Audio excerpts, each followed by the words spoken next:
Yesus mengajar tentang kebiasaan-kebiasaan orang Israel, entah itu buruk.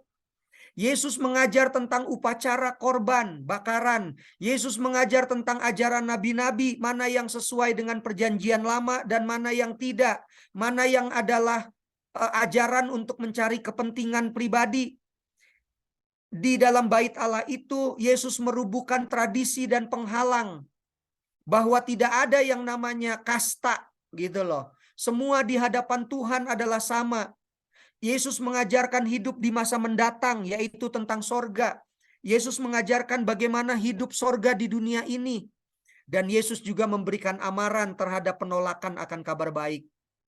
Bapak Ibu, ayat 15 dengan tegas mengatakan, maka heranlah orang-orang Yahudi dan berkata, kenapa orang-orang Yahudi itu heran? Ini khususnya bagi orang-orang Yahudi yang datang dari luar Yudea ya Bapak Ibu. Maksud saya luar Yudea, Samaria atau Galilea. Orang-orang yang di luar sana, di mana mereka setiap hari bisa ketemu Yesus. Mereka terheran-heran. Kenapa? Mereka berkata, bagaimanakah orang ini mempunyai pengetahuan demikian tanpa belajar?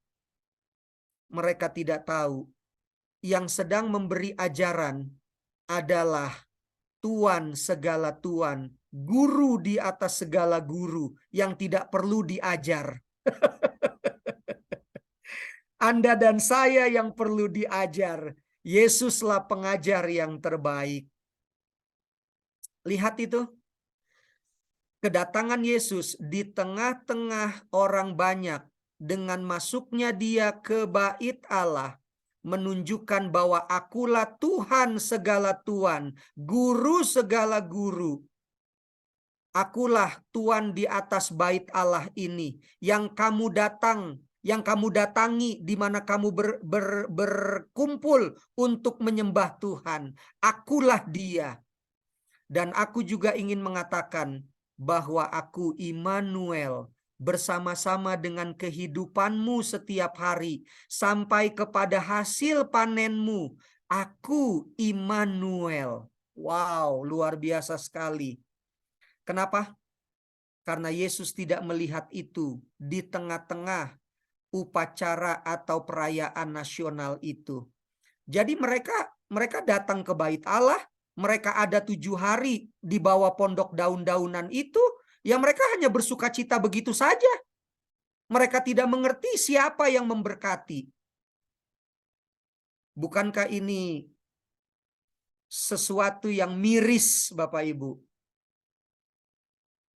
Mari kita lihat selanjutnya.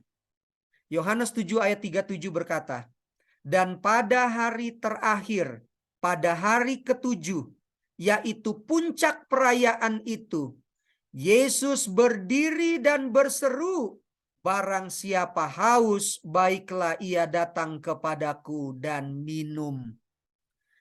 Lihat Bapak Ibu, di ayat 37 yang merupakan kesimpulan, mengulangi kembali pendahuluan di mana ayat 1 dan 2 menyatakan adanya perayaan pohon daun-daunan, pondok daun-daunan. Di mana di awal saya sudah katakan tadi, pondok daun-daunan itu merupakan ucapan syukur dan merupakan representatif daripada berkat Tuhan melalui air yang dapat menumbuhkan pohon-pohonan dan menghasilkan buah yang luar biasa. Itulah sebabnya di hari yang terakhir, Yesus tidak mau menyia-nyiakan kesempatan. Dia berdiri di tengah-tengah orang banyak dan dia memfokuskan perhatian orang banyak kepada dirinya yang adalah sumber kehidupan itu, air hidup itu. Barang siapa haus, baiklah ia datang kepadaku dan minum. Waktu saya membaca lebih banyak dari literatur tentang peristiwa ini, saya jadi berpikir Bapak Ibu, ada banyak hari raya di dalam kekristenan kita. Hari raya tahun baru, ya kan, menutup tahun dan menyambut tahun baru. Kita kan beribadah ya. Ya, ini juga jadi pertanyaan. Apakah di dalam ibadah tahun baru kita mengerti maknanya, atau sekedar tutup buka tahun lalu catat-catat dosa di kertas, lalu kertas itu dibakar lalu hilang dosa kita begitu? Contoh ya Bapak Ibu. Atau di Natal, di mana kita mengucap syukur, di mana Yesus telah hadir di Bethlehem beberapa ribu tahun yang lalu. Lalu sepanjang malam kita pasang lagu Jingle Bells, ya kan, Noel, segala macam. Lalu apa lagi? Ibadah Rabu malam, ibadah buka Sabat, ibadah sepanjang Sabat, dan lain-lain sebagainya. Apakah itu hanya sebuah rutinitas? Sehingga itu yang Yesus lihat di dalam perayaan 7 hari itu, yang hanya makan minum, nyanyi-nyanyi, sekalipun dikemas dalam bentuk ibadah. Perkataan ini mempunyai dampak yang luar biasa. Barang siapa haus, baiklah ia datang kepadaku dan minum. Mengapa? Sudah 6 hari lamanya orang banyak melakukan kegembiraan dan ibadah mereka. Namanya saja teriak-teriak ya Bapak Ibu. Teriak itu maksudnya nyanyi, bersuka cita. Mereka lelah dan haus. Inilah yang menjadi ciri khas dalam acara tersebut. Inilah yang Yesus maksudkan dengan waktuku belum tiba. Dia belum datang dari hari pertama. Karena buat Yesus ngapain datang di hari pertama? Itu hanya buang-buang waktu. Kenapa? Orang akan fokus kepada perayaan itu. Orang tidak fokus kepada Yesus. Itulah sebabnya Yesus datang di pertengahan minggu itu. Kenapa? Orang sudah mulai lelah. Dan ketika mereka tiba di hari terakhir, sudah mencapai puncak kelelahan mereka. Mereka haus, mereka sudah letih, butuh istirahat. Bapak Ibu lihat bagaimana Yesus cara kerjanya luar biasa. Ketika orang sudah membutuhkan air, sudah membutuhkan waktu untuk tidur, Yesus berkata, barang siapa haus, baiklah ia datang kepadaku dan minum. Bapak Ibu, namanya orang haus, orang nggak peduli tuh air banyak atau sedikit, bersih atau enggak. Namanya udah haus, daripada mati, lebih baik gua minum. Dan sekarang sudah tiba, yaitu di hari ke-7 sebagai puncak acara. Yesus tampil dengan mencengangkan. Namanya orang lagi haus, dikasih air minum, disamber. Orang lagi lapar nggak peduli makanannya apa. Yang penting saya kenyang. Peduli dengan yang namanya menu, betul nggak? Jasmani mereka kehausan dan batin mereka tetap kosong. Yesus melihat 7 hari perayaan itu omong kosong. Apakah 1 minggu sembayang? Apakah 1 minggu KKR? Saya masih ingat Bapak Ibu, KKR zaman waktu saya SD itu bisa 1 bulan. Lalu turun ke 2 minggu. Lalu turun ke 1 minggu. Dan KKR sekarang turun ke 3 hari. Mulai dari Rabu, Kamis, Jumat, Sabtu, hari puncak baptisan. Nah, begitu ya Bapak Ibu ya yang terjadi. Pertanyaannya, ketika KKR 1 minggu selesai, apakah batin rohani mereka sudah terisi? Yesus melihat dengan jelas 7 hari lewat, batin rohani mereka tidak terisi apa-apa.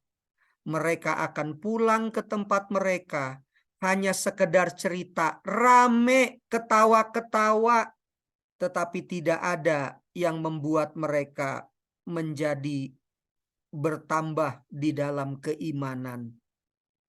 Kamus Besar Bahasa Indonesia mengatakan, haus adalah berasa kering kerongkongan dan ingin minum. Keadaan ini tidak bisa tidak, harus dilakukan demi keselamatan diri. Orang masih boleh bertahan makan 3 hari, tapi orang jangan coba tidak minum 1 hari. Apalagi seperti musim kering sekarang. Minum adalah memasukkan air atau benda cair ke dalam mulut dan meneguknya.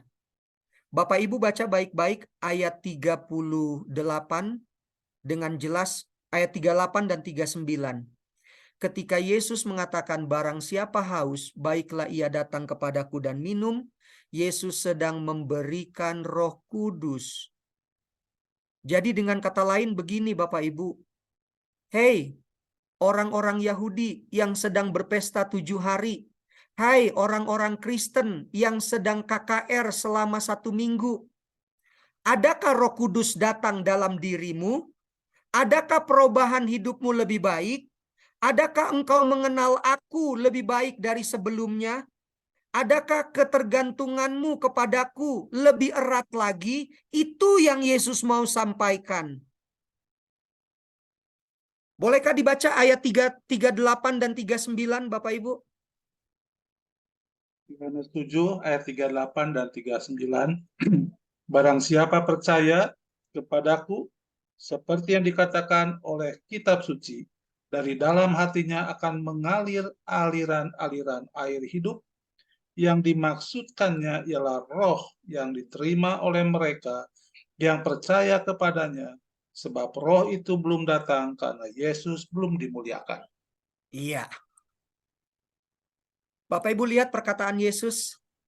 Yang Yesus maksudkan adalah Roh Kudus. Jadi ngapain 7 hari kumpul, datang dari perjalanan yang jauh? Tidak ada yang salah Bapak Ibu. Dalam arti tadi sudah dibacakan oleh Pak Agus di Keluaran berapa itu tadi ya, 23. Bahwa itu akan menjadi peringatan setiap tahun, ketetapan setiap tahun di bangsamu katanya. Jadi kalau kita mengacu kepada Keluaran 23 itu, yang Yesus maksudkan dengan bahasa akan menjadi ketetapan, maksud Tuhan adalah di setiap hasil panen, kamu harus ingat, aku yang memberkati, itu maksudnya. Aku yang memberikan hidupmu, aku yang memberikan kelimpahan. Jadi masa iya setahun sekali selama 7 hari kamu nggak ingat saya? Gitu loh. Perjalanan Israel di padang gurun itu merupakan pengalaman yang tidak dapat dilupakan. Bapak Ibu, garis bawahi kata padang gurun. Itu panas, menyebabkan kegersangan dan menimbulkan rasa haus yang amat sangat. Air menjadi barang langka dan mahal, betul ya?